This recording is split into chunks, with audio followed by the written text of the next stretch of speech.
Good morning, Room 22. Today is Friday, the 27th of March, and I'm going to go over some of the math centers that you are doing today. One thing I will say is that Freckle is again one of your math centers, and last week I only had about half of you actually do the assignments. So I have left those assignments in Freckle, and I will be checking that you got them all finished. So please do the old assignments. If you didn't do those last week, do those first, and then do the next assignments, which are posted today. I am keeping track of who has and who has not done these, and they are counting towards your math grade. So please make sure you get the Freckle completed. Now, on to today's math centers that you will be doing with some help from either a sister, a brother, a mom, whoever is around, and hopefully you enjoy these. All right. So let me go ahead and start explaining what we'll be doing today. Before we left, we played a game called Race to 100. You might remember rolling some dice and go ahead and boxing in the arrays that you made. We're going to be playing a very similar game today. This is called Race to 900, and you will notice that the board is much, much bigger. You will need to download this from Google Classroom because this one is just a little too tough to make. Now you can do this on the hundreds chart that I gave you last week, the interactive hundreds chart, because you can still fill it in with a couple different colors, but it won't work as well and the game board will be smaller. But if you're really strapped and you don't have an ability to print, then go ahead and play it at least on there with somebody and it will still be fun.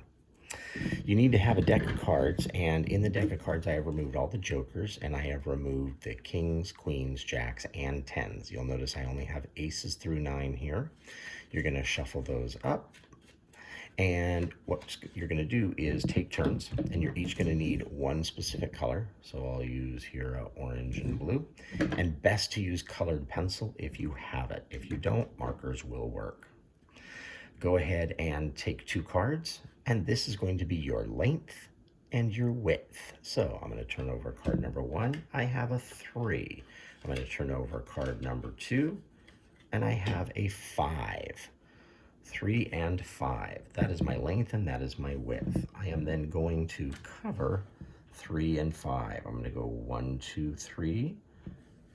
I'll make 3 my width and 5 my length. Sorry, I switched it around on you. 1, 2, 3, 4, 5. And I'm going to box it up. Now, I am not done here because I need to figure out what the area and the perimeter are. So I need to write them inside. Well, I'm going to start with perimeter. The perimeter equals, I know that 1, 2, 3, 4, 5, 6, 7, 8. I know I can double that because I've got 2 of those. 5 plus 5 is 10, 3 plus 3 is 16, or if I say 5 plus 3 is 8 and double that again, I know that my perimeter equals 16. And I'm going to put units. Now, my Sharpie or my Expo marker won't write as thinly as your pencil, so make sure you have a pencil available as well. So my perimeter inside equals 16 units. I'm going to write that, and that goes inside. I also need to find the area of this, and I know that this is 3 and this is 5. So my area equals 15 square units, and I will write that inside my square as well. Once I've written it there with pencil, regular pencil, I'm going to go ahead and lightly shade this in, and it will then be the next person's turn. The goal is the same as always. Whoever has the most at the end is the winner. So then the next person would go. We would turn over 2 cards for them. First card we turn over is a 9. Second card we turn over is a 4. Okay, so that would be 9 and 4. You can make the 9 the length, and they can put it anywhere they want to on the board. Be warned, if you end up getting too many spaces and you can't get something, maybe you get a 9 times 9 is 81 and there's not enough space on the board, then you lose your turn. Okay, so this person could go right next to this person and go 1, 2, 3, 4, 5, 6, 7, 8, 9. I made that one the width. And 1, 2, 3, 4 over. Now my job is to see how many I have here. I have 9 and and 4. 9 times 4 is 36. This would be 36 square units. That would be the area, and the perimeter I would solve. 9 plus 9 is 18. 4 plus 4 is 8. 18 plus 8 is 26 units. Remember, perimeter is not square units. Okay, and that is Race to 900. That is your first game for today. Enjoy that. The next one, now this one, you can go ahead and download the game, or you can make your own game. This is 3 in a row. For 3 in a row, you are going to need a couple of dice, which I have right here. All right. And you are going to need to make this game board. So at this point, go ahead and pause the video, and you need to create this game board. You're going to make 4 circles that are about the size of a quarter. Doesn't have to be perfect. You're going to go 4 by 4, making 16 circles. 4, 4, 4, 4. It's an array of 16. Go ahead and make this game board. Pause now. All right, hopefully you made your game board. Now, if you'd like to make a second game board later, or a different one, you can move all of these fractions around in your game board. It doesn't have to be in this order, but you need to have all these fractions somewhere in one of the circles. What you're going to do is you are going to roll the dice. And right here I rolled a 4 and a 4, which is not a good roll for my first example, so I'm going to go again. 6 and 3. My job is to make a proper fraction out of 6 and 3. An improper fraction would be with the larger number on top, like 6 over a 3. But in this case, I am going to turn it around to 3/6. So my fraction with a 3 and a 6 is 3 over 6. I need to find an equivalent fraction on my game board to 3/6. Now, as I look on here, I do not see 3/6 anywhere here, but I might be able to find something that is equivalent to 3/6. We know that 3/6 is equal to what? That's right, 1/2. Can we find any other fractions on the game board that are equal to 1/2? If I look, I can see 2 right now. I see 5/10 and I see 6/12. I can place a marker, and you can use whatever markers you want. I'm using my tiles that I made last week. I'm just going to turn them over this way. You just want to have 2 separate markers for different people, and I'm going to cover up the 6/12. So notice that 3/6 was equal to 1/2, so I covered up something equal to 1/2. It is now the other person's turn. Your job is to roll and keep going. If you roll doubles, you may take off one of the markers of your opponent. Only one. You do not get to do both covering and taking away. So when you roll doubles, one of theirs comes off. If they don't have one up, sorry, you don't get to have that turn. Your job is to get 3 in a row, practicing your fraction equivalents. If you get 3 in a row, congratulations, give it another start. And your last center today is measure in the house. Now what I want you to do for this one is, I want you to, get rid of this.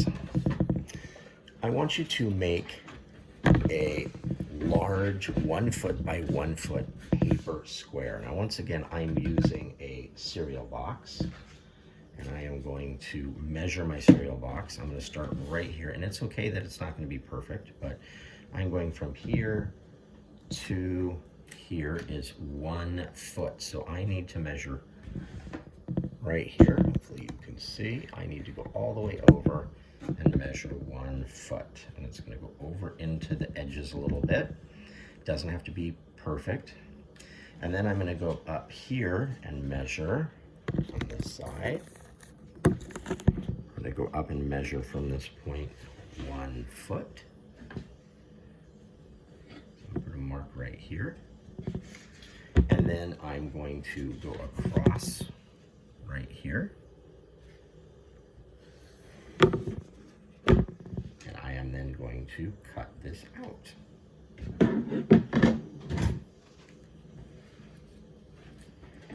All right, so might not be able to see this, but I'm just cutting along the edge of my, where I had my mark before. I am now going to cut across here.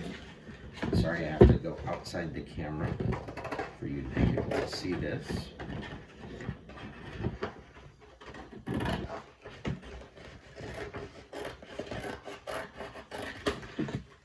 And then I'm going to cut up the side, right off the edge.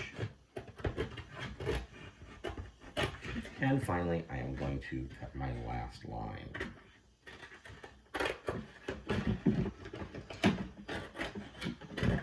A little difficult inside the confines of my area here. All right. Very good. I have now created a 1 foot by 1 foot square. This is 1 foot by 1 foot square area. If you do not have a cereal box, you can use some newspaper. If you can find some construction paper and put it together and measure it to 1 by 1, you can tape it together. Whatever will work for you. More durable is a little bit better, so this is a little more durable. And what you're going to do is you are going to go around the house and you are going to take your 1 foot by 1 foot area square, and I want you to estimate and record the different areas of things in your house. You might want to start with a rug on the floor, not your entire floor yet, but start with a rug. Go ahead and place this down on the floor. I'll bring this up a little higher. And then what you can kind of do is mark it with a pencil, and then go ahead and mark it with a pencil on the other side as well. And then you know about where that square is, and then you're going to put square next to it. And you're going to keep going and going until you can figure out about how many square feet your rug is, your desk is, maybe your bed. You could do something like a pillow. You could do a door. That one you might have to get creative because you're going to go vertically instead of flat and horizontally on the floor. But the idea is try to see how big 1 square foot is around your house, and then how many square feet things are. How many square feet is your door? How many square feet is your bed? Then, once you've done that after a while, hopefully you might see a pattern and a faster way to actually measure. Rather than putting the square out all the time, hopefully you can find out a pattern or something to say, you know, all I need to do is find this and this, and I can estimate the square area of what I'm doing. Later, if you would like, get yourself a measuring tape. Now be careful with these because, well, these do not have sharp edges. If these come back really fast, they can cut you. So make sure you get your parents' permission before you use a measuring tape. You can actually take a measuring tape and measure in feet how long something is, what the length is, and then measure the width. And I want you to see if you were correct or close with your estimates using your large 1 foot square. So I am asking that you post on Google Classroom. I want you to actually tell me what was the biggest thing you found the area of, what was the smallest thing you found the area of, and what was surprising about the area. Plus, did you find any tricks to measuring that made it go faster? Go ahead and post your comments in Google Classroom. So those are your 4 math centers for today. Have fun with this and enjoy.